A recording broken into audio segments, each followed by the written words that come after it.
So before we get back to that, I want to know more about that transition from self-published to traditional published. But what's your favorite Stephen King novel? It's either, well, Shawshank Redemption for novella.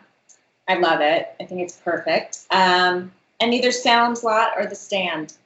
The Stand was the first book that I remember just not wanting to finish and just being carried away by the entire saga. I loved everything about it. I could see it as a movie. It just completely took me away. But Salem's Lot, I love the darkness of it. So both of those. Did you read the original version of The Stand first, followed by the extended version, or did you start with the extended? I think I've only ever read the original version. I don't think I've read the extended version. So I think I've only read the original. Yeah, it's time to. I think it might be. Time to check Whenever out I can't figure out what I want to read, or I'm on a really long trip, I always go back and read some book that I loved before and I want to read again.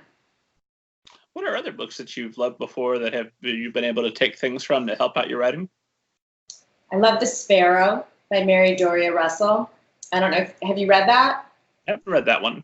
It's about a Jesuit mission to an alien planet. That on Earth they hear music, so they know that this other culture has intelligence. And so this Jesuit mission is formed in the near future, and they ride an asteroid over a course of many years to get to this other planet.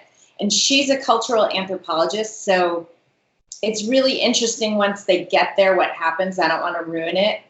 But everything that you think that you understand about another culture, you read the next book, Children of God, and you realize that everything you assumed is incorrect. And it just makes me think about life and people and how your first assumption comes from your background and who you are. And it probably has nothing to do with who that other person really is. It always makes me take pause. It makes me think about my characters on a deeper level. And she's just such a beautiful writer that I just love everything that she does. So The Sparrow and Children of God are two. I just read the Guest book, which I thought was unbelievable. I just read The Great Believers. So those, like every time I read something new that I love, I forget the other ones, but those are the ones that right now really stick in my head. Also, The Talisman and Dark House, Peter Straub, I love those books. Anything that carries me away and that creates characters that I really care about, whether I or hate. It's fine too. I just want a story to elicit like a big response for me. So those are my current group of books. It's not quite like reading a book where the primary motivation to keep those pages turning is you want to see the guy you hate, the character you hate, get the just comeuppance they deserve. Right. Or I want to find something to relate to with that character, understand why they're in the story and what their purpose is. Do you read still casually, or when you read, I highlight every book I ever look at and make notes because I want to know what the writer did, why they did it. Do you do that, or are you able to sit down and just have the magic wash over you? I try to just enjoy it.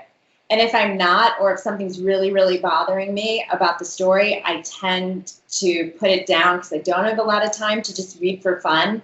I'm always afraid when I'm reading that I'll pull something in to what I'm writing. So if I'm writing young adult, I'm usually not reading young adult.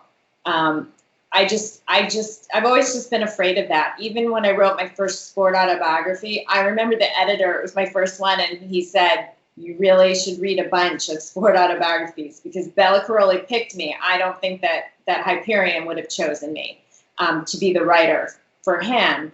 And I didn't read any because I didn't want to. I wanted to just come at it with, just he picked me for a reason and I wanted to tell a story in a different way maybe. So I tend to only read when I'm not writing at the moment, and I don't take notes. A lot of times I read on my Kindle. So I would rarely, only my own stuff I'll put on my Kindle when I need to edit in a different way. And then I'll put notes on my Kindle to go through later at the problem passages. But I try not to. I want the magic, Oh yeah. That's one reason for me to do audiobooks, is then I can't stop myself and make all the notes. Exactly. If I sit down and read, it's usually because it's somebody I'm going to talk to on the podcast or a book I'm going to review at the blog. And then if I'm listening to something, that's my fun time. Right. Right. So that's how I got through Game of Thrones, because tragically George R.R. Martin is not appearing on the podcast. Although you're welcome, Mr. Martin, if you're listening.